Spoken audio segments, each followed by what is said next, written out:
भाइयों बहनों नमस्कार। All India anganwadi news channel में आपका स्वागत है। चैनल से जुड़ने के लिए नीचे दिख रहे रेड कलर के सब्सक्राइब बटन पर आपको सबसे पहले क्लिक करना है। फिर साइड में एक नोटिफिकेशन बेल यानी घंटी बन के आएगी, उस पर जब आप दबाएंगे तो 3 घंटी आपको दिखेंगी, जिनमें सबसे ऊपर आल वाली घंटी आप लोगों को दबा लेनी है। भाइयों बहनों अब आप ही बताओ कि यहाँ पर आंगनबाड़ी बहनें अगर गृह भ्रमण वाले कार्य करेंगी, वो भी ऐसे समय में जब पोषण ट्रैकर एप्लीकेशन काम ही नहीं कर रहा और आए दिन बराबर खराबियां रहती हैं, तो कैसे जो है प्रोत्साहन राशि उनको मिल पाएगी। जिला कार्यक्रम अधिकारी बहराइच के उन्होंने आदेश तो निकाला था कि यहां पर 17 जनवरी 2022 वाले के आधार पर, और वो आदेश के मुताबिक आंगनबाड़ी बहनें घर घर जाकर के अपना जो गृह भ्रमण का कार्य है वो करती रहे, क्योंकि आंगनबाड़ी केंद्र बंद चल रहे हैं। जीडी यादव जी ने ऐसा निकाला। खैर आप सबको 17 जनवरी को वो आदेश भी मैंने चैनल पर दिखाया था, आप सबको याद भी होगा। आंगनबाड़ी केंद्रों की जो आवश्यक सेवाएं हैं उनके संचालन के लिए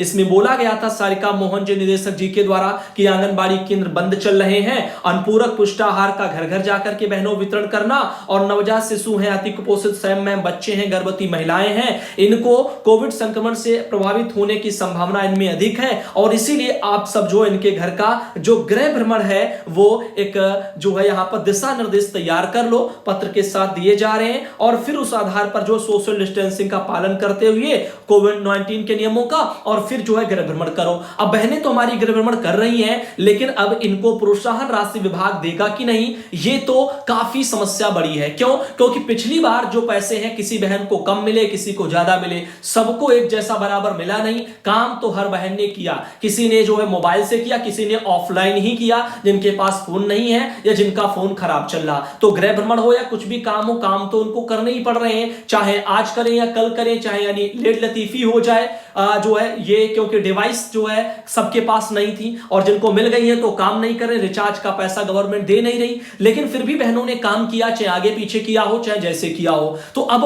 पैसा तो सबको मिलना चाहिए था, लेकिन नहीं मिला। अब तो पोषण ट्रैकर के डैशबोर्ड पर जो प्रदर्शित होगा उस आधार पर पैसा आएगा, प्रोत्साहन राशि। तो अब आप बताओ क्या वो बहनें पा पाएंगी जब पोषण ट्रैकर एप्लीकेशन समय पर काम ही नहीं करती।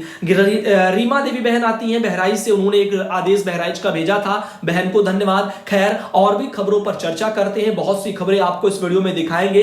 हरियाणा के जींद से खबर निकली है, आंगनबाड़ी बहनों को पहली और दूसरी कक्षा देने के विरोध में अध्यापक संघ मैदान में आ गया है। तो आइए एक बार जानने का प्रयास करते हैं। अध्यापक संघ आंगनबाड़ी कार्यकर्ता बहनों का इसलिए विरोध कर रहा है क्योंकि आंगनबाड़ी बहनों को प्री प्राइमरी के तहत वहां पर हरियाणा में कक्षा 1 और 2 सौंपी भी जा रही है। तो खैर ये जो खबर है आप जो देख रहे हो हरियाणा के जींद से आ रही है। इनका कहना है कि यहां पर साधु राम ने बताया कि सरकार की निजीकरण और शिक्षा विरोधी नीतियों के खिलाफ अध्यापक संघ 30 जनवरी को शिक्षा मंत्री के आवास पर जोरदार प्रदर्शन करेगा, यानी कल जो है होने वाला है। राज्य सरकार कक्षा पहली और दूसरी को आंगनबाड़ी और संस्थाओं को सौंपने जा रही है, जिससे प्राथमिक शिक्षा का पूरा ढांचा तहस नहस हो जाएगा और शिक्षा गरीब बच्चों से दूर हो जाएगी। सरकार का एकमात्र उद्देश्य सार्वजनिक शिक्षा का निजीकरण करना रह गया है। तो ये तो गलत है कि यहां पर अगर सरकार संस्थानों को जो है, या यूं कहें कि एनजीओ टाइप लोगों को अगर सौंप रही है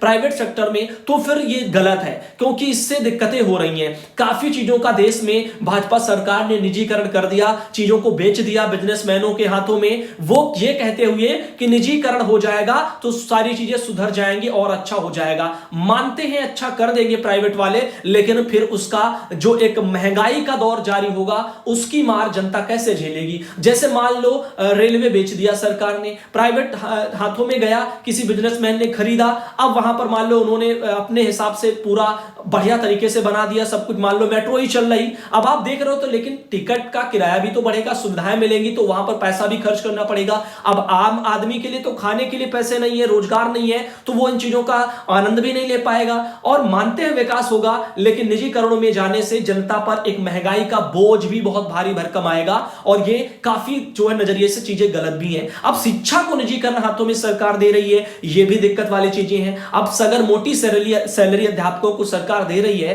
तो कम से कम उनसे देखें कि वो कैसे पढ़ा रहे हैं, उनके तरीकों में बदलाव किया जाए, शिक्षकों की जो है शिक्षा के लिए व्यवस्था की जाए तो ज्यादा बेटर है, ताकि वो और शिक्षित हो पाए। इधर बात करते हैं हरियाणा में सरकार अप्रैल से नई शिक्षा नीति को लागू करने जा रही है, जिसमें पहली और दूसरी कक्षाएं आंगनबाड़ी व प्ले स्कूल स्कूलों में चली जाएंगी और कुछ स्कूल इन कक्षाओं के जो है जाने से वह अव्यवहारिक जो है रेशनलाइजेशन से कम छात्र संख्या के आधार पर बंद भी हो जाएंगे। लगभग 50% प्राथमिक शिक्षक सरप्लस होने के कगार पर पहुंच जाएंगे। जब प्राथमिक कक्षाओं में बच्चे नहीं होंगे तो उच्च कक्षाओं में बच्चे कहां से आएंगे, यह भी बात सत्य है। अब आप सोचो, इस तरह से अगर काफी जो 2 क्लासें हो गई, कक्षा 1 और 2, वो अगर आंगनबाड़ी को या प्राइवेट हाथों में चली जाएगी तो अब उतने टीचरों की आवश्यकता नहीं पड़ेगी, ऊपर वाली कक्षाओं में उतने अध्यापकों की जरूरत नहीं पड़ेगी। तो धीरे धीरे करके ऐसे अध्यापकों के पद भी तो समाप्त हो रहे हैं। अब वो जो कार्य अध्यापक कर रहे थे मोटी सैलरी पर, अब वो काम कम सैलरी पर मधुआ मजदूर वाले कर्मचारियों पर सरकार थोप रही है, जैसे आंगनबाड़ी वर्कर, क्योंकि इनके लिए सरकार इनके अच्छे दिन के लिए तो कुछ भी नहीं करती, ना ही नई शिक्षा नीति में कुछ भी जिक्र है। तो लेकिन आगे के लिए और जो व्यवस्था है, शिक्षा का पूरा ढांचा,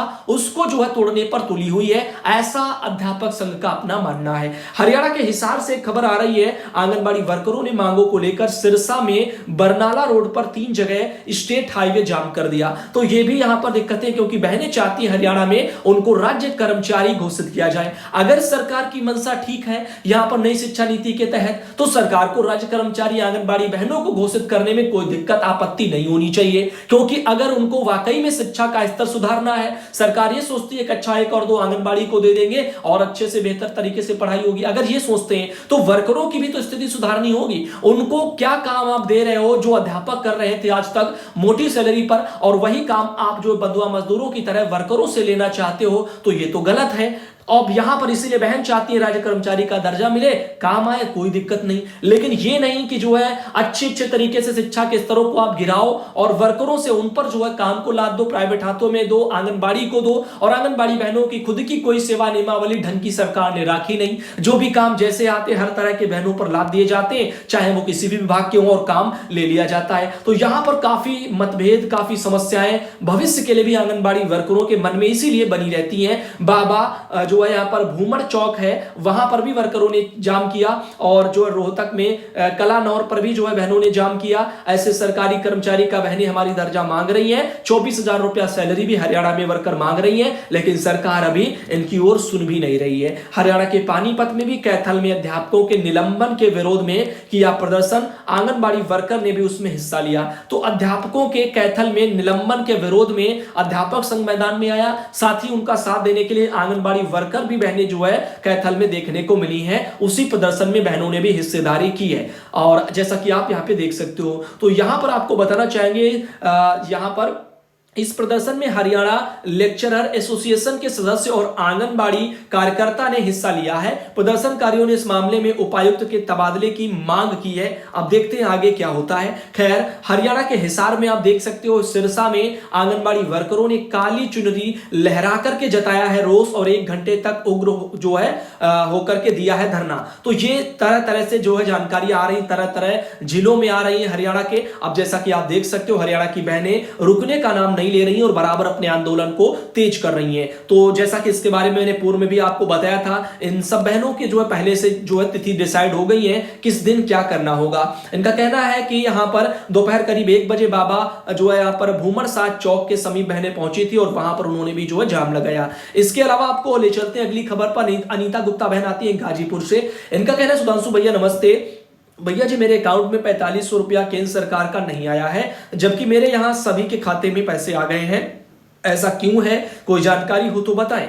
तो देखो, यहां पर मैं ये नहीं कह सकता कि जो है सब बहनों के 4500 रुपए केंद्र सरकार के नवंबर के आ ही गए हैं, क्योंकि ये भी बात पूर्णतः सत्य नहीं है। काफी बहनों के नहीं आए हैं, और इसलिए मैं कह रहा हूं कि 3-4 दिन इंतजार कर लो, बस 3-4 दिन। पैसा आपके अकाउंट में जो लगेगा उससे आपको पता चल जाएगा कितना लगा है, कौन कौन से माह का लगा है। क्योंकि पिछली बार जो आया था किसी का 1500 के 2-3 मैसेज, तो यानी 45 रुपया। कोई कह रहा था मेरा टोटल प्रोत्साहन ही है, कोई कह रहा केवल 1500 प्रोत्साहन, कोई कह रहा 1000 रुपया प्रोत्साहन। और ये चीजें इसीलिए हैं क्योंकि मानक लगे हैं, शर्तें यानी, और इसलिए जो है किसी बहनों को कम, किसी को ज्यादा ऐसे मिल रहा है, जो कि गलत है। हर बहन काम करे तो सबको पैसा बराबर मिलना चाहिए। इधर जिला निर्वाचन अधिकारी उन्नाव से यहां पर 28 जनवरी को उन्होंने एक लेटर निकाला, प्रेस विज्ञप्ति, और इन्होंने उसमें कहा है कि 23 फरवरी को होने वाले मतदान के प्रतिरूपण को रोकने की दृष्टि से मतदान के समय मतदाता को अपनी पहचान सिद्ध करने के लिए अपना मतदाता फोटो पहचान पत्र प्रस्तुत करना होगा। परंतु ऐसे मतदाता जो अपना मतदाता फोटो पहचान पत्र प्रस्तुत नहीं कर पाते हैं, उन्हें अपनी पहचान स्थापित करने के लिए निम्नलिखित वैकल्पिक फोटो पहचान दस्तावेजों में से कोई एक प्रस्तुत करना होगा। तो यहां पर जो भी वोट डालने जाएं तो अपना कृपया ध्यान दें, अगर आपके पास कुछ नहीं है तो इन आईडी में से कुछ भी आप ले जा सकते हो। आधार कार्ड लग जाएगा, मनरेगा जॉब कार्ड, बैंकों या डाकघरों द्वारा जारी की गई फोटो युक्त पासबुक या श्रम मंत्रालय की योजना के अंतर्गत जारी स्वास्थ्य बीमा, smart card, driving licence, PAN card, NPR के अंतर्गत आरजीआई द्वारा जारी किए गए स्मार्ट कार्ड, भारतीय पासपोर्ट, फोटो युक्त पेंशन दस्तावेज, राज्य या केंद्र सरकार के लोक उपक्रम पब्लिक लिमिटेड कंपनियों द्वारा अपने कर्मचारियों को जारी किए गए फोटो युक्त सेवा पहचान पत्र, सांसदों, विधायकों, विधान परिषद सदस्यों इनके द्वारा जारी किए गए सरकारी पहचान पत्र, यूनिक डिसेबिलिटी आईडी यानी जिसको हम यूडीआईडी बोलते हैं उसका कार्ड, सामाजिक न्याय एवं अधिकारिता मंत्रालय भारत सरकार की तरफ से जारी होता है।